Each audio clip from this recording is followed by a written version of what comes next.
that kind of man is in our White House that makes fun of the disabled, who lies so much that the fact checkers lose count, that minimizes the pain and the suffering.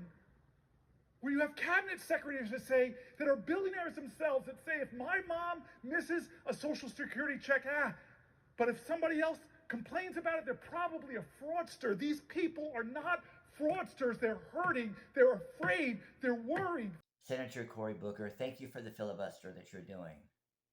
I played this clip because it resonated with me.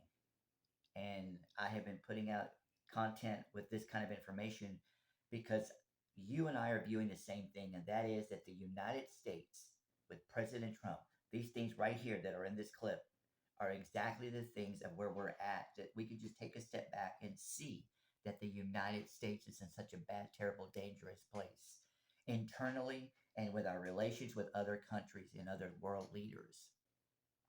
I have been saying that President Trump is lying, and he is lying.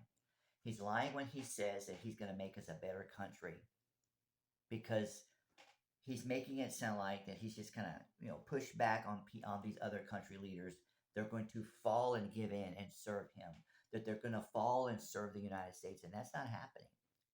They're finding other ways to make money. They're finding other ways of security. And they've done it on live television. They didn't just say, well, we'll go behind the scenes. They might have behind the scenes given him some stronger terms. But the reality is that in front of the world, they have resisted.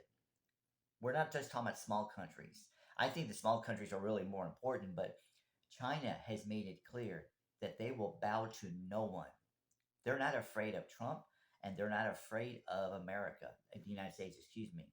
Russia is not afraid of the United States, just simply using President Trump for what is their benefit. And everyone around, including his press secretary, including his cabinet, all know this. And instead of stepping down from these roles and protest and saying, no, we will not be a part because you're dismantling America. You're not making America great again. Something has happened in America that the place that we're in, being able to look at it, that people of all ages, from teenagers all the way to people over 100 years old, have fallen for the lies, have fallen for the smoke screens, have fallen for whatever reason. And I believe that what President Trump does a lot of is that he doesn't have the answer. So what he does is he just makes it look like he has the answer.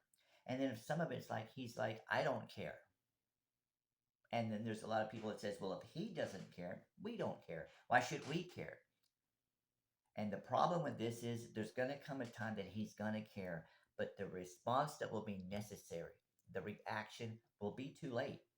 And then all of these people that fell for it, some on purpose and some not on purpose, are going to realize, oh my goodness, we are in a bad spot.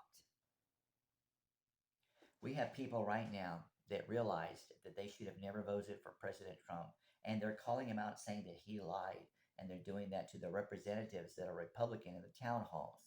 And you have heard me say it. It is the people that have farms. Why don't they matter to you, our farmers? Our people who are businesses, women, men, or however people identify. It matters. These businesses that are inside. And just because a car company comes and says, we're going to open a car plant, we're going to spend however many millions, you think that's tomorrow? This is months in the making, assuming that it works out. It's just an announcement, everybody. And there's been a few of those, and those are misdirections. Those are misdirections. And President Trump behind the scenes is pleading with them and begging with them and pushing them and trying anything he can to coerce them, to get them just to say that they're doing it, so that the heat that he's experiencing will be taken away. You have been fooled by the President of the United States.